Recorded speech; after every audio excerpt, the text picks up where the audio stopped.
My wife, Lisa, leaned out the front door of our cozy little home in Willow Creek Meadows, a tidy subby VY shone in the heart of suburban Oregon. "Hey, Tom, just steer clear of Helen today, all right? My nerves can't handle another one of her tirades." I groaned, rolling my eyes. Last fall, Helen Whitaker, the iron-fisted president of our Willow Creek Homeowners Association, had slapped me with a fine because my garden gnome, Chester, was deemed get this excessively playful for the neighborhood's aesthetic standards. Chester's a foot-tall ceramic guy holding a tiny lantern with a goofy grin that apparently offended Helen's sense of order. In Willow Creek, even a gnome's VYB needed board approval. "I'm a ghost in a breeze, babe," I called back, chuckling. She won't even spot me. Famous last words. I just fired up the front-end loader I'd rented to fix our cracked driveway, the engine's growl humming through my work boots when a faint wail cut through the air. At first, it was distant like a far-off ambulance. Then it swelled into a teeth-rattling siren, close way too close. I killed the loader's engine, a sick feeling twisting in my stomach. Stepping out of the cab, I saw it, a plume of black smoke, thick and menacing, curling up from a few blocks away, near the Thompsons' place. "That's no backyard barbecue," I muttered to nobody, staring at the sky. This was bad call the pros bad.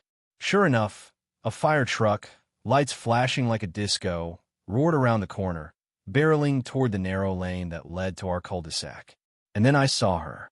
Helen, arms folded, chin high, standing like a general defending a fortress.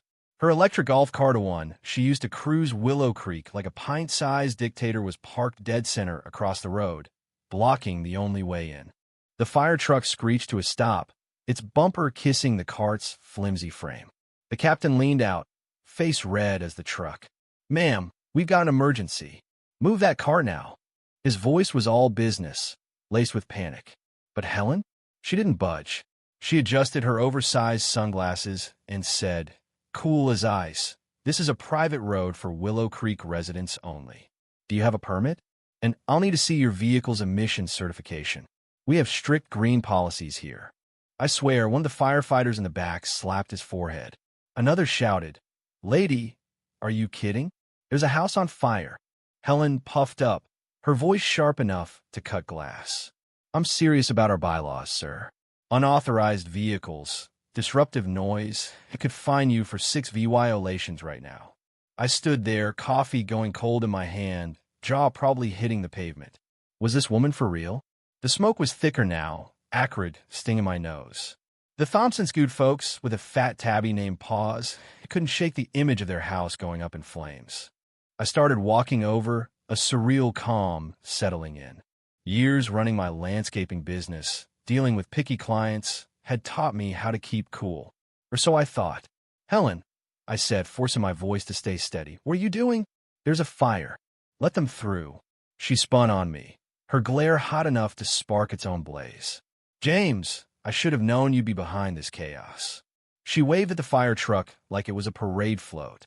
"Are these your friends? Hosting an unapproved event? That's a hefty fine, James." "They're firefighters, Helen." I was losing it, my voice climbing despite myself. "Someone's house is burning down."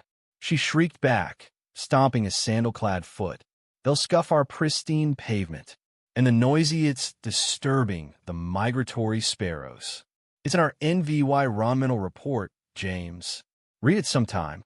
The fire captain was on his radio now, veins bulging in his neck, looking like he was seconds from dragging Helen and her cart to the curb himself. I wouldn't have blamed him. I glanced at the smoke, now tinged with an ugly orange glow. Something in me snapped not a thought, but a reflex like a fuse blowing. Reason? Useless. Arguing with a suburban tyrant like Helen while a house burned? Pointless. My blood was pounding, a drumbeat in my ears.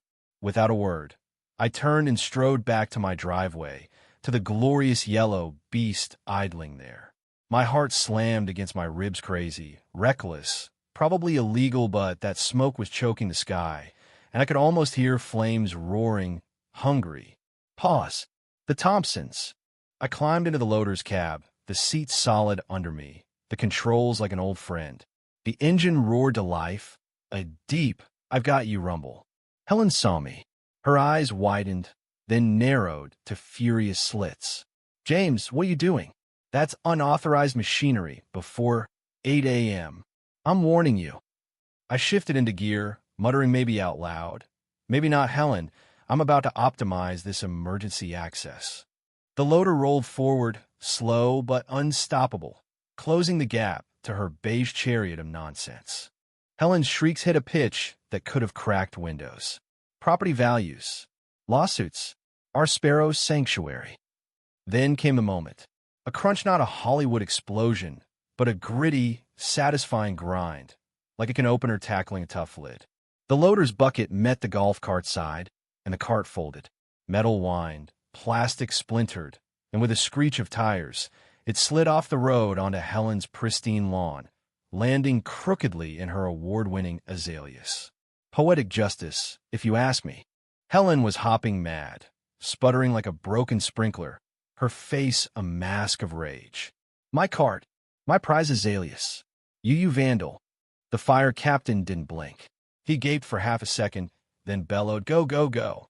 The fire truck surged past, sirens screaming. One firefighter, a young guy with wide eyes, flashed me a thumbs up. Neighbors started poking out of their houses, phones up, mouths open. Old Mr. Thompson from across the street, who'd battled Helen over his birdbath's unapproved color, clapped slowly, like he was at a sermon. Adrenaline is wild. I was shaking, hands sweaty on the controls, but also weirdly calm, like I'd just done the most insane, logical thing ever. I parked the loader, cut the engine. Silence hit, broken only by Helen's ranting, now a bit less coherent. She was already on her phone, voice quaking. Police! 911. A maniac attacked me with a giant yellow claw. He's unhinged. I leaned back in the cab, waiting. The sirens were coming, and I knew the legal mess would be a nightmare. It didn't take long. 2 cop cars rolled up, lights flashing, but sirens off, all business. Officer Daniels, a grizzled guy who'd seen too many days like this, stepped out first. Officer Lee, younger and a bit too eager, followed. Helen spotted them and went full drama queen, clutching her chest, tears streaming, or maybe it was sweat. Officers, thank God. He tried to flatten me. He destroyed my property. I'm traumatized. Daniels approached me, face unreadable. All right, pal, he said, voice weary. What happened here? And please, tell me there's a damn good reason you used that thing on that thing. He nodded from the loader to the azalea crush cart. Officer, I said, keeping it simple. She blocked the fire truck. The Thompsons' house was burning. They asked her to move. She wouldn't. I cleared the way. That's it. Lee was gearing up for a lecture on property laws when a fire captain pulled up. He jumped out, face hard but steady. Hold up. Officers, he said, pointing at me. This guy did us a solid. That woman, a sharp nod at Helen, who was now playing frail VY Tim, was blocking us during an active fire response. Seconds matter. He probably saved a house, maybe lives. Daniels and Lee swapped a look, already drowning in paperwork. This just got messy, Daniels muttered. Lee demanded my license and the loader's registration. Is this even street legal? He asked. It's a rental for my driveway, I said. Permits are in order if you need them. I called Rick, the rental company owner, on speaker. Hey, Rick, it's Tom. About that cat, $938K I rented. Rick's voice boomed. Tommy, how's she running? Bet that driveway's crying uncle. I winced, aware of the cops and Helen listening. Yeah, we've got a situation. Involved VYing an HOA boss, a fire truck, and relocated golf cart. Silence. Then Rick's laugh exploded. You used my loader to move a golf cart? Helen Whitaker, right? That old dragon. Attaboy, Tom. That's a public sale VYC. Don't sweat the loader. Lee looked ready to pop a vein. Daniels just sighed. Statements, everyone. The next hour was a blur notebooks, questions, Helen's wild tale of me cackling like a VY lane as I aimed for her head. The fire captain backed me up, cool and professional.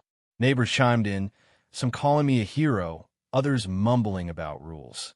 No jail today, but Daniels pulled me aside. Off the record, I get it. My brother's in an HOA nightmare. On the record, you trash property. This'll be a pricey mess. Good luck. As the cops left, The neighborhood exhaled. They had erupted. Mrs. Callahan, our resident videographer, was uploading footage, narrating like a CNN anchor. Here's Tom Harris, taking a stand against Helen's tyranny.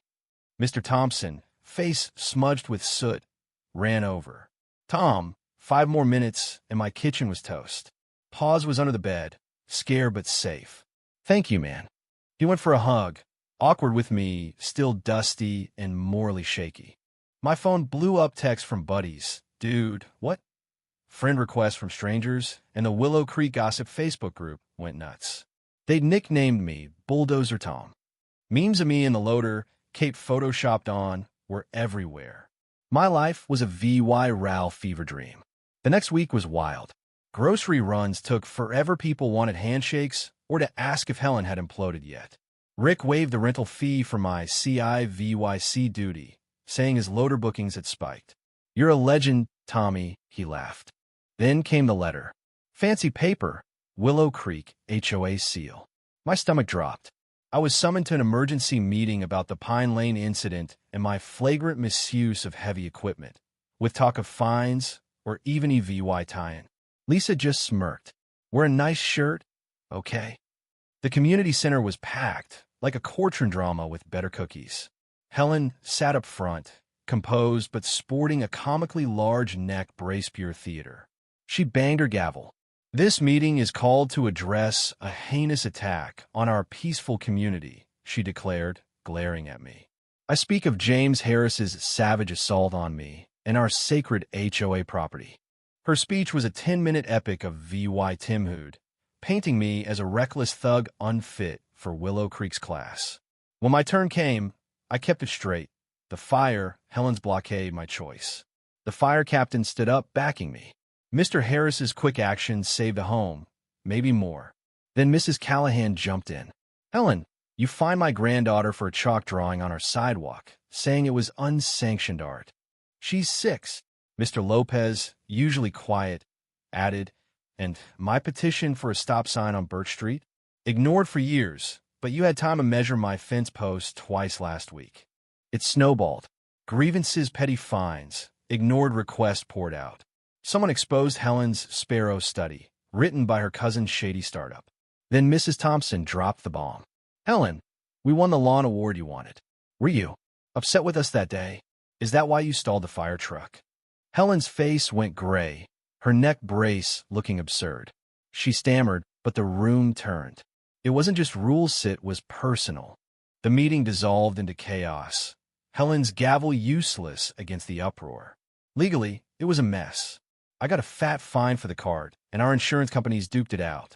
A mysterious GoFund, probably Rick covered most of it. No charges, thanks to the captain and a dozen neighbors calling Helen menace. At the next HOA election, Helen was voted out hard. She didn't even make the newsletter committee. Word is she's eyeing a move to a less chaotic neighborhood. No gnomes, no loaders. Life's funny. One day, you're just a guy fixing a driveway. The next, you're Bulldozer Tom, suburban rebel. My business, Harris Landscaping, boomed. Clients mostly wanted to share their own HOA horror stories. I don't endorse VY Gilani loaders, but sometimes you do what you gotta do. Now, I'm out front, driveway smooth, Lisa planting loud flowers. Chester's back by the porch, rocking a tiny firefighter helmet from the station. Helen would have lost it. The new HOA head, a chill lady named Diane, strolled by earlier. Morning, Tom. Driveway looks sharp. Just keep the heavy stuff on your lot, yeah? She winked. No promises, Diane. I grinned. And you know what? I wouldn't change a thing except maybe billing for the Azalea relocation. So what do you think? Was I a hero or a hothead? Should I have talked Helen down, or was the loader the only way? And what about Helen, misguided rule lover or petty tyrant? Drop your thoughts below. Hit that like button if you're Team Bulldozer, and subscribe for more wild tales.